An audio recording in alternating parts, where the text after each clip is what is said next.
Hello everyone, I am Dr. Ram Pradeep Konakala, consultant orthopedic surgeon, specialist in sports injuries, joint replacements and pain medicine specialist. ఈ రోజు మనం మాట్లాడుకున్న topic పేరు meniscus injuries. So ఈ వీడియోలో మనం అసలు మెనిస్కస్ అంటే ఏంటి, దాని యొక్క ఫంక్షన్స్ ఏంటి, ఇంజురీస్ అయితే ఎవరిలో అవుతాయి, ఎలా జరుగుతాయి, దాన్ని ఎలా డయాగ్నోస్ చేసుకోవాలి, దానికి ఉన్న ట్రీట్మెంట్ ఆప్షన్స్ ఏంటి, ఇలాగా కంప్లీట్గా మెనిస్కస్ ఇంజురీస్ గురించి తెలుసుకుందాం. So first of all meniscus అనేది మన నీ జాయింట్లో ఉండే వాషర్స్ అండి. రెండు ఉంటాయి, ఒకటి మీడియలో ఒకటి లాటరల్.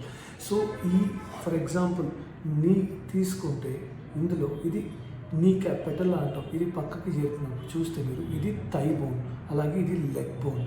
ఈ రెండింటి మధ్యలో ఉండే ఈ వాషర్సే మెనిస్కస్. రెండు సి షేప్స్లో అంటే అర్ధచంద్రాకారంలో ఉంటాయి చూడండి, రెండు సి షేప్ మెనిస్కస్, ఇవి లాటరల్ మీడియల్ మెనిస్కస్ రెండు ఉంటాయి.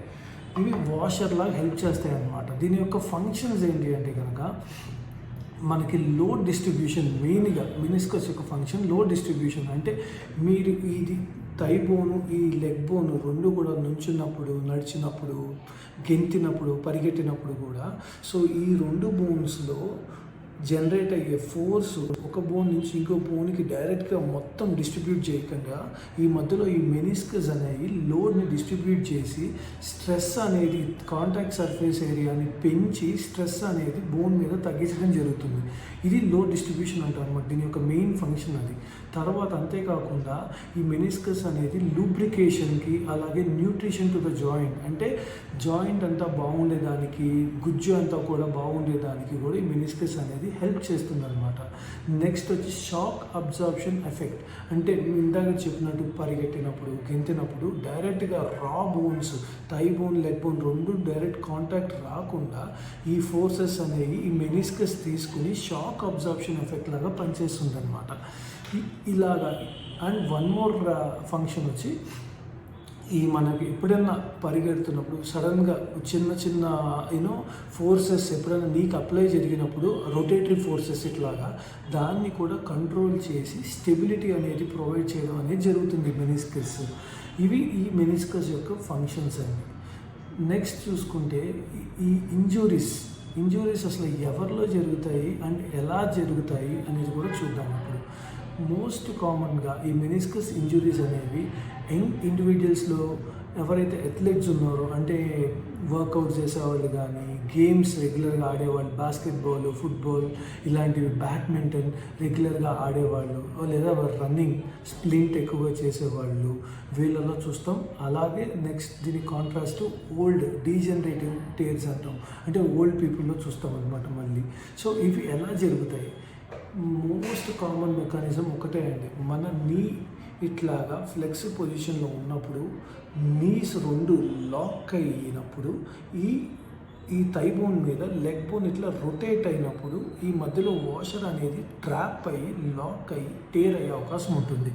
ఇది మల్టిపుల్ యాక్షన్స్లో, అంటే గేమ్స్లో కావచ్చు, పరిగెట్టేటప్పుడు కావచ్చు, బస్ సడన్గా మూవ్ అయ్యేటప్పుడు కావచ్చు, లేదంటే ఏదైనా సడన్ టర్న్ తిరిగేటప్పుడు కావచ్చు, ఇట్లా ఈ టర్న్ అండ్ ట్విస్టింగ్ మూమెంట్లు మనం ఈ రెగ్యులర్గా మోస్ట్ కామన్గా చూస్తాం మెనిస్కస్ ఇంజురీస్ అనేవి. నెక్స్ట్ మరి దీన్ని ఎలా డయాగ్నోస్ చేసుకోవాలి, దీన్ని ఎలా ట్రీట్ చేసుకోవాలి అంటే మీకు ఎప్పుడైనా అసలు మెనిస్కస్ ఇంజురీస్ జరిగినప్పుడు అందరం ఏం చేస్తామంటే సరే చిన్నగా ఇబ్బంది ఫీల్ అయ్యి దాన్ని వదిలేస్తాం, పట్టించుకోము. కానీ ఓవర్ నైట్ అంటే మీరు పని మీరు చూసుకుంటారు, మీరు ఇంటికి వెళ్తారు, లేదా వర్క్ మీరు కంటిన్యూ చేసుకుంటారు. కానీ ఇంటికి వెళ్ళిన తర్వాత లేదా కొంచెంసేపు అయిన తర్వాత ఓవర్ నైట్ మీకు నీ అంతా కూడా స్వెల్లింగ్ రావటం, బరువుగా ఉండటం, నొప్పి అనేది చాలా ఎక్కువ అవ్వటం అనేది జరుగుతుంది. సో హాస్పిటల్కి ఒక 1-2 days తర్వాత వస్తారు.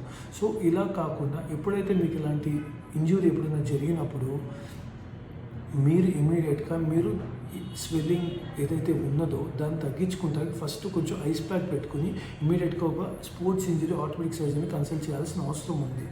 సో ఇక్కడ మీ స్పోర్ట్స్ ఇంజరీ సర్జన్స్ దగ్గర మీకు జరిగే సిమ్టమ్స్, సైన్స్ అవన్నీ కూడా మీరు చూసుకోవాల్సి ఉంటుంది. అంటే ఏం జరుగుతుంది, లాక్ అవుతూ ఉంటుంది మీ నీలో, అంతేకాకుండా స్టిఫ్ అయిపోతూ ఉంటుంది కొన్నిసార్లు, ఒక్కోసారి సివియర్ స్వెల్లింగ్, ఇలాంటివన్నీ ఉన్నప్పుడు డాక్టర్స్ మిమ్మల్ని ఎగ్జామిన్ చేస్తారు. ఆ మెనిస్కస్ ఇంజురీ క్లినికల్గా రూల్ అవుట్ చేయడానికి మాకు కొన్ని టెస్ట్లు ఉంటాయి. అవి చేసి, అంటే మీడియల్ మెనిస్కస్ డ్యామేజ్ అయిందా, లాటరల్ మెనిస్కస్ డ్యామేజ్ అయిందా చూసుకుని అది కన్ఫర్మ్ చేసుకుంటానికి డయాగ్నోస్టిక్ ఇన్వెస్టిగేషన్ మీకు పంపుతామండి. ఇందులో మోస్ట్ కామన్గా అవసరం పడే డయాగ్నోస్టిక్ ఇన్వెస్టిగేషన్, డయాగ్నోస్టిక్ వచ్చి ఎంఆర్ఐ. మనకి ఎంఆర్ఐలో మెనిస్కస్ ఇంజురీ ఉంది అంటే మీకు 95% మెనిస్కస్ ఇంజురీ అని కన్ఫర్మ్ అయినట్టే. ఇలా డయాగ్నోస్ చేసుకున్న తర్వాత మరి ట్రీట్మెంట్ ఆప్షన్స్ చూసుకుంటే, ఏ ట్రీట్మెంట్ కన్నా మెనిస్కస్ ఇంజురీస్ని డిసైడ్ చేయడానికి, ట్రీట్మెంట్ ఆప్షన్ డిసైడ్ చేయడానికి మెనిస్కస్ ఇంజురీని 3 గ్రేడ్స్లో డివైడ్ చేయబడింది. Grade 1, grade 2, grade 3. సో ఈ గ్రేడ్ 1, గ్రేడ్ 2 ఇంజురీస్ అయితే కనుక మనం కన్జర్వేటివ్గానే కొంచెం ట్రీట్ చేయొచ్చు. అంటే ఏంటంటే దానికి ఏం సర్జరీ ఏం లేకుండా నాన్ ఆపరేటివ్ మెథడ్లోనే ట్రీట్ చేసుకోవచ్చు. ఎందుకంటే మెనిస్కస్కి అవుటర్ ఆస్పెక్ట్ ఆఫ్ మెనిస్కస్, అంటే ఈ బయట పక్క, ఈ మెనిస్కస్ చూసుకుంటే ఇది లోపల, ఇది బయట. సో ఈ బయట పక్క రిమ్ అవుటర్ పెరిఫరల్ పోర్షన్లో మనకి బ్లడ్ సప్లై అనేది ఉంటుంది. సో మనకి మోస్ట్ కామన్గా టేర్స్ అయ్యేవి కూడా కొంచెం ఆ బాడీ అలాగే ఆ పెరిఫరీస్ దగ్గర. కాబట్టి గ్రేడ్ 1, గ్రేడ్ 2 టేర్స్ అయితే కనుక మనం దాన్ని వదిలేయచ్చండి. అంటే వదిలేయడం అంటే ఏంటి, మీ పని మీరు చేసుకోవడం, పూర్తిగా దాని గురించి నార్మల్గా ఉండటం అని కాదు.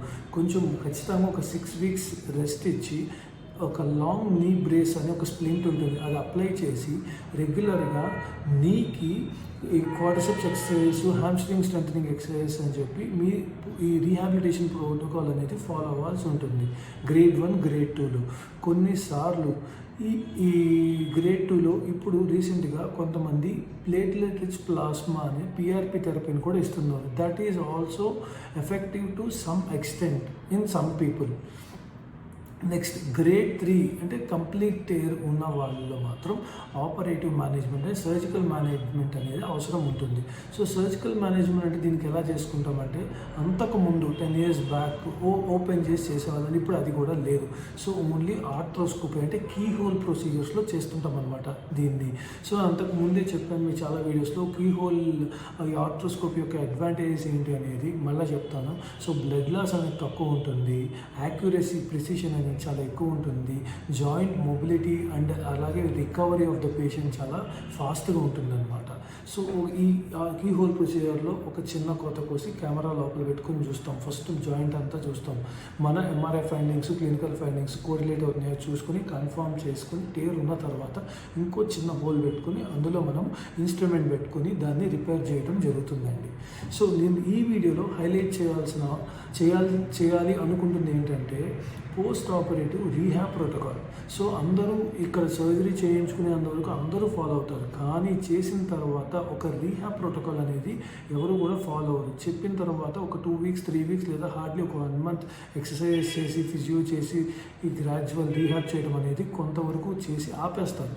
కానీ అందరూ కూడా ఖచ్చితంగా ఎవరైతే మెనిస్కస్ ఇంజురీస్కి సర్జరీ చేసుకోకపోయినా ఈ రీహాబ్ ప్రోటోకాల్ అనేది 3 to 6 months అనేది 100% ఫాలో అవ్వాల్సింది ఉంది. అప్పుడే మీకు నీ అనేది ప్రీవియస్ నార్మల్ స్టేట్కి వచ్చే అవకాశం చాలా ఎక్కువ శాతం ఉంటుంది.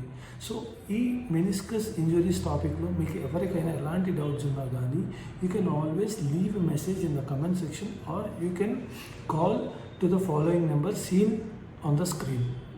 Thank you.